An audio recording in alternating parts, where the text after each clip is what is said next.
ዛሬ በአዲስ ርዕስ ተገናኝተናል። ስራዎችን እንዴት መስራት እንዳለብን ድጋሚ ማሰብ ሳይኖርብን አይቀርም። ርዕሳችን እዚህ ላይ እናወራለን ማለት ነው።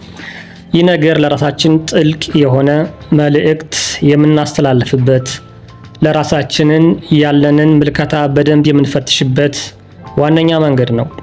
ብዙዎቻችን አንድ አይነት የስራ ልማድ ያለን፣ በየቀኑ ተመሳሳይ ነገር የምንተገብር፣ ስለምናደርገው ነገርም ጥያቄዎችን የማንጠይቅ የማናነሳ፣ ሳይገባንም ልንሰራ የምንችል የስራ ልማድ ያለን ሰዎች ነን። ስለዚህ ስራ የምሰራ ውጤታማ ለመሆን ነውን ብሎ መጠየቅ ሳይኖርብን አይቀርም። በስራችን ውጤታማ ነን ወይ ወይንስ የምንሰራው ቢዚ ለመሆን ነው? ለእነዚህ ጥያቄዎች ድጋሚ መልስ ማግኘት መቻል አለብን። ስለምንሰራው ነገር ድጋሚ ማሰብ ከፈለግን ስራን የምንቀርብበትን መንገድ እንደገና መገምገም ሳያስፈልገን አይቀርም።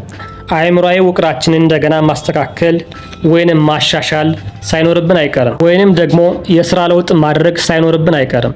በተለይ አሁን የምንከተለው ስነ ዘዴ ውጤታማ ማያደርገን ከሆነ ወይንም ሙሉነት ማይሰማን ከሆነ ምን መለወጥ አለብኝ ለሚለው ጥያቄ መልስ መፈለግ ግዴታችን ሳይሆን አይቀርም። እስቲ እንደገና ማሰብ ያለብን የሚከተሉት ምልክቶች ካሉብን ነው። ተደጋጋሚ ስራዎችን ትከውናለህ፣ ነገር ግን ውጤት አይታይበትም። ከዚህ በፊት በያዝከው ስነ ዘዴ ወይንም መንገድ ልቀጥል ብትል ውጤቱ ምን እንደሆነ ደጋግመህ ተመልክተዋል። ስለዚህ የተለየ ስነ ዘዴ መሞከር ስለሚኖርብህ እንደገና ማሰብ ግዴታ ይሆናል። ምንም አይነት ግብረ መልስ የማትቀበል ከሆነ ስህተት በስራ ዓለም ላይ ያለ ቢሆንም አንድ አይነት ስህተት ከሆነ ችግር ማምጣቱ አይቀርም። ይህ አይነት ባህሪ የሚኖር ከሆነ እንደገና ቆም ብለህ ማሰብ ግዴታ ሳይሆን አይቀርም። ስራ ስትራቴጂዎችን ከመከተል ይልቅ ልማድ ከሆነብህ ቆም ብለህ ማሰብ ሳይኖርብህ አይቀርም። ሙያዊ ወይንም ግለሰባዊ ግቦችን ማሳካል ከሆነ ቆም ብለህ እንደገና ማሰብ ሳይኖርብህ አይቀርም። የስራ ሰልችነት፣ ድካምነት፣ መዛል የሚያመጣ ከሆነ ሳቢነቱ፣ ማራኪነቱ የሚቀንስ ከሆነ እንደገና ማሰብ ሳይኖርብህ አይቀርም። እንዴት አድርገን ስለ ስራችን እንደገና እንስብ ለሚሉት የተወሰኑ ሀሳቦችን ለማንሳት ልሞክር። ያለበትን ሁኔታ መጀመሪያ ላይ በደንብ መገምገም።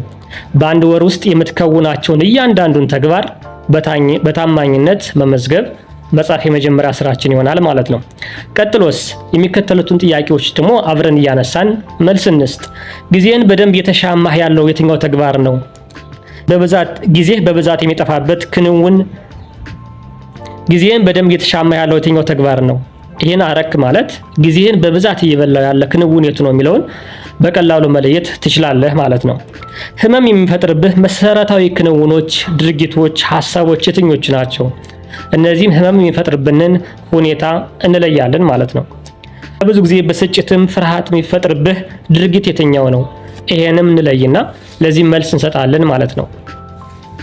ሙሉ ኃይልህን ሙጥጥ የሚያደርገው የትኛው ድርጊት ነው? ስለዚህ ኃይልህን የሚፈጅብህን ወይም በጣም እንድደክም የሚያደርግህን ድርጊት ትከውናለህ።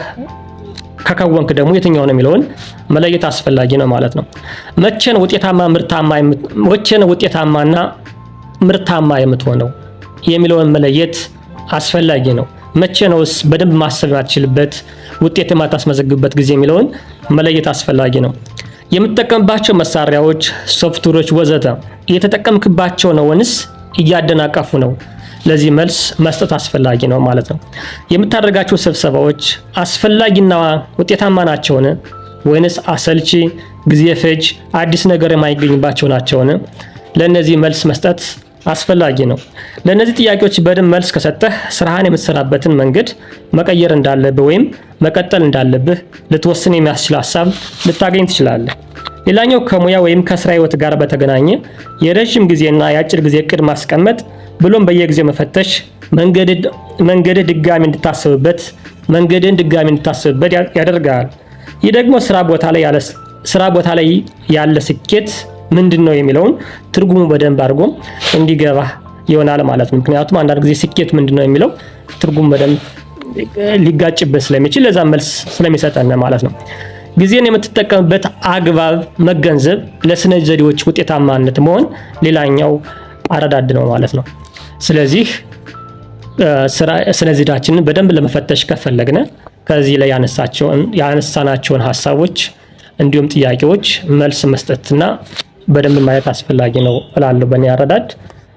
ከተመቻችሁ ላይክ፣ ሳብስክራይብ፣ ፎሎ አድርጉላለሁኝ። አመሰግናለሁ።